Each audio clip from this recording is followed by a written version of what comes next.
Mekru semangat nak ni bapo jae anak nanggro hayu lepas na ni ba aman TV jae merampo mari gedanyo pemaju sastra. Assalamualaikum warahmatullahi wabarakatuh. Alhamdulillah merumpok lo mengulun Tuan Setiawan dalam acara Can Cai anak nanggro. Lun la kemah barakan karena orangnya nak sempat tertunda karena nak kesibukan masing-masing. Jadi dino kata mulai dema acara Can Cai anak nanggro di Man TV dan TJ bersama ulun Tuan Setiawan. Malamnya akan lun bacakan sabuh cai dengan judul Karab Lom Masa. Kiban aso dalam cai jino ta dengar sama-sama. Karab Lom Masa. Dengan bismillah ruah lun buka. Cai si banja kena lun tiji. Judul lun sumpom Karab Lom Masa. Dengar permisa ulun ciliri. Simak begatpah ho kisah haba.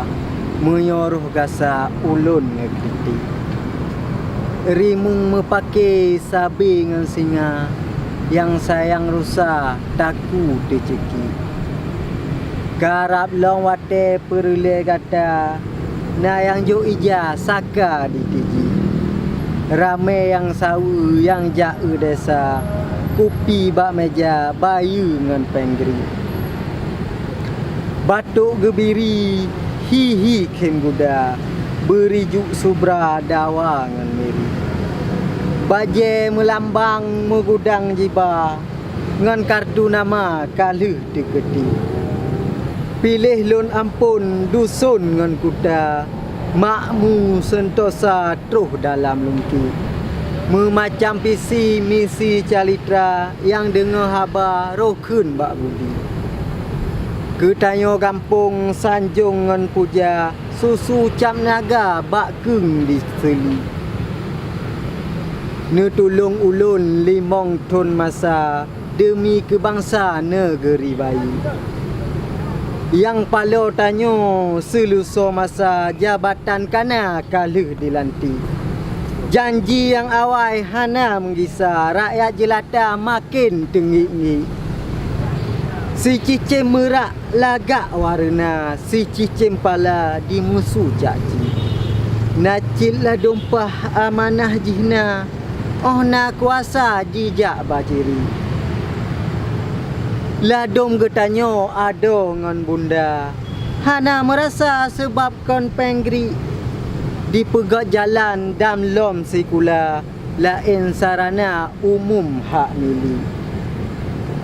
Dengan na jalan aman sedara pe yang tayoba ka mangat tiji.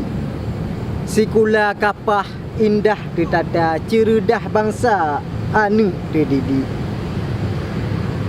Indah ta pandang kemang si banja wate lu asa kemang bungong pi. Ya Allah neberi lahir di bangsa yang na kuasa bebudo bayi. Oh no ulun tup lun salub banja jalain masa lain taketi. Meredah rezeki geberi sedara aman sejahtera truh dalam lungki. Wassalam dari ulun Tuan Setiawan. Yang ke sabuh cai yang kali lun bacakan dengan judul Karab Lom Masa. Eno ke ni bak malamnya cai dari ulun Tuan dan nepreh cai lain-lain lom yang akan tampil hanya di Can Cai Anak Nanggro. Wassalamualaikum warahmatullahi wabarakatuh.